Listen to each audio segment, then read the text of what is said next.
자기가 타고 다니던 트럭을 분해하는 사람 얘기 들어보셨습니까? 홍수민 아나운서. 네, 지난주 화요일 오후 경남 김해시 한 마을에 한적한 도로에서 있었던 일입니다. 1톤 트럭을 몰던 50대 운전자가 지나가던 80대 노인을 치어 숨지게 한 뒤 도망간 뺑소니 사고였는데요. 어허. 사고 1분 후에 이곳 마을 주민이 이 할머니를 발견을 했고 또 트럭은 앞 범퍼가 찌그러진 상태에서 도망을 갔는데 이 이후에 운전사가 했던 행동이 더 공분을 사고 있습니다.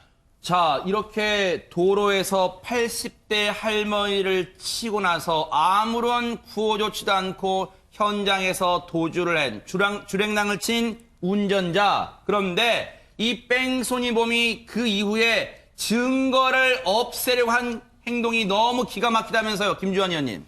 그 당시에 이제 그 트럭 운전사의 직업은 고물상 수집이었습니다. 아하. 고물 수집. 그래서 이제 고물 수집을 하다 보면요, 그 큰 쇠라든지 큰 덩치의 물건을 갖고 오면 그거를 그대로 갖다 두면 이제 무게가 덜 나가고 그래서 그걸 분해해갖고 필요한 것마다 따로따로 팔게 돼 있습니다. 네네네. 그러니까 고물상이 갖다 주는 게 아니라 업체에다가 필요한 만큼 갖다 주게 돼 있는데 아하. 자기가 그 용접 기술이 있으니까 네. 자기가 아는 공장에 가갖고 사전에도 이 여러 가지 물건이 오면은 분해해갖고 필요한 곳에다 판매를 했던 걸로 알고 있습니다. 네. 근데 이 당시 사건을 잘 보면요, 오후 5시거든요. 네. 오후 5시면은 그 아직까지는 그렇게 어두운 시점이 아니에요. 네. 그러니까 이분이 할머니를 뺑소니 했을 때 뭔가 숨기려는 게 있었다는 겁니다. 네. 물론 이제 운전면허 뭐 여러 가지가 있지만 이제 음주 부분을 한번 또 한번 생각을 해봐야 될 부분이고요. 네. 근데 이런 부분에 있어서는 좀 작업을 할 때 그렇게 했다라고 생각하지 마시고 네. 좀 더 면밀한 수사가 필요하다고 아하. 생각합니다. 네. 고물상에 가서 평소 자기가 거래하던 공장에 가서 산소 용접기를 빌렸답니다. 그런데 앞서 김주환 의원님 말씀처럼 평소에도 거래를 해왔던 사람이고 가끔이지만 그 산소 용접기를 썼나 봐요. 추정입니다. 그런데 그 산소 용접기를 빌려서 증거를 없애려는 목적으로 뺑소니 차량, 그 자기의 트럭, 1톤 트럭을 분해를 해버렸답니다. 바로 그래서 증거, 바로 저렇게 사파처럼 이해를 돕기 위해서 저희가 사파를 보여드렸는데요. 저런 식으로 차를 분해해서, 멀쩡한 차를 분해해서 수십 개의 조각으로 절단을 해서요. 또 그냥 지나친 게 아니라요. 바로 이게 실제 모습입니다. 저렇게 차량을 분해했어요. 산소 용접기로 아예 자잘자잘하게 분해를 했습니다. 그런데 그냥 이걸 갖고 현장 떠난 게 아니라요.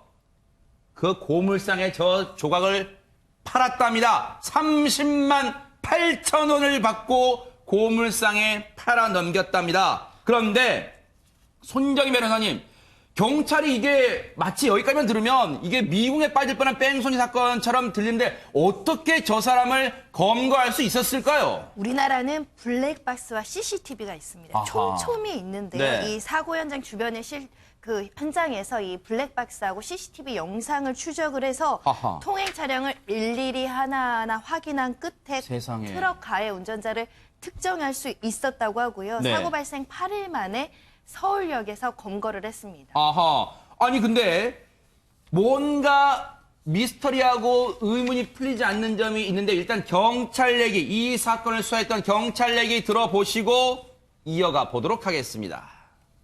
추적해가지고 그 한번 이제 이 대추적하다가 도주로를 저희들이 알고 있었는데 우리가 그 며칠 전에 추적했던 그 도주로로 다시 또 그 사람이 가서 이동하는 거예요. 다시 그 루트를 타기 때문에 우리가 이제 어디로 가겠다 이 추정이 된 거죠. 그래서 인천 항에는 왜 갔느냐, 2번을 갔거든요. 왜 갔느냐 하니까 거기에 뭐 사업상 돈 받을 게 있어 갔다. 뭐 그리 이야기합니다. 근데 공장이 비어 있으니까, 공장이 비어 있으니까 그 자꾸 내 일 좀 하자. 이제 거기 가서 내 좀 작업 좀 하자. 뭐 그래가지고 작업할 게 있으니까 문 좀 열어달라. 문 열어놓으니까 이제 차 가가지고 자기가 이제 혼자 세차를 했다. 그런 이야기하고 있습니다.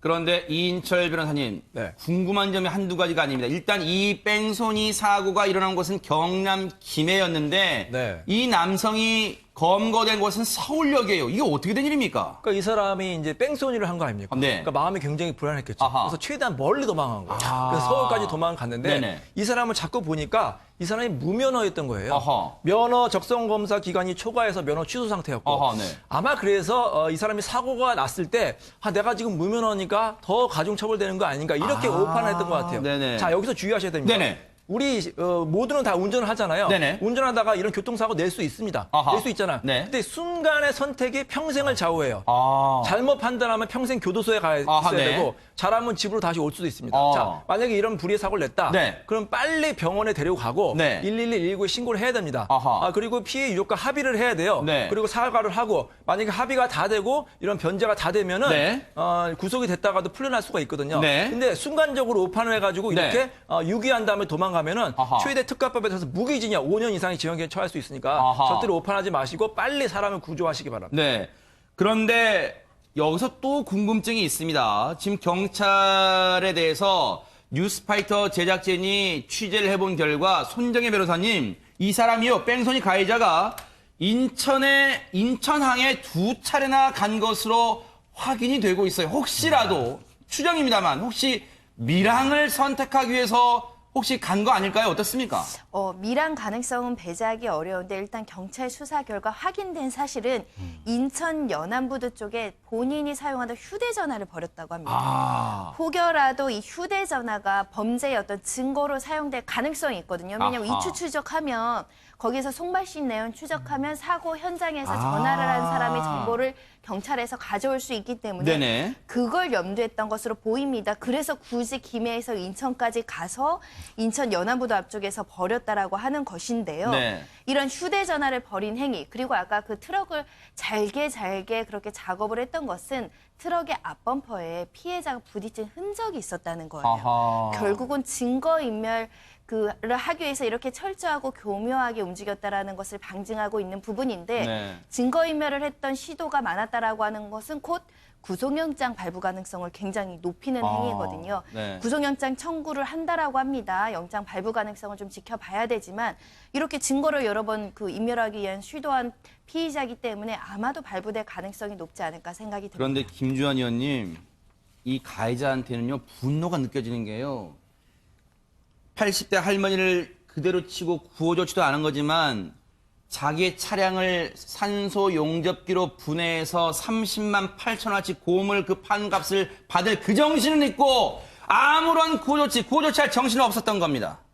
그 자기는 스스로 아까 말씀드린 것처럼 사실 밀항을 충분히 생각했을 가능성이 있습니다. 네. 해보면은 그렇지 않고 이 사람을 숨지게 해놓고 도주를 하고 나서 인천까지 2번 갔었다. 네. 밀항의 가능성이 충분히 있고요. 네. 그 다음에 이제 자기가 말씀드린 것처럼 운전면허도 취소됐고, 네. 좀 후배 기간이고, 그렇더라도 충분히 자기가 죄값을 치르기 전에 사람을 구할 수 있는 능력이 있었는데, 네. 그걸 포기하고 갔다는 그러니까요. 거는 이 나라에서 네. 도주를 해야겠다. 그 네. 생각이 사실 있었던 것 같습니다. 한 가정에 돌이킬 수 없는 상처를 준 이 사람, 글쎄 평생 반성하고 살아야 될 것 같습니다.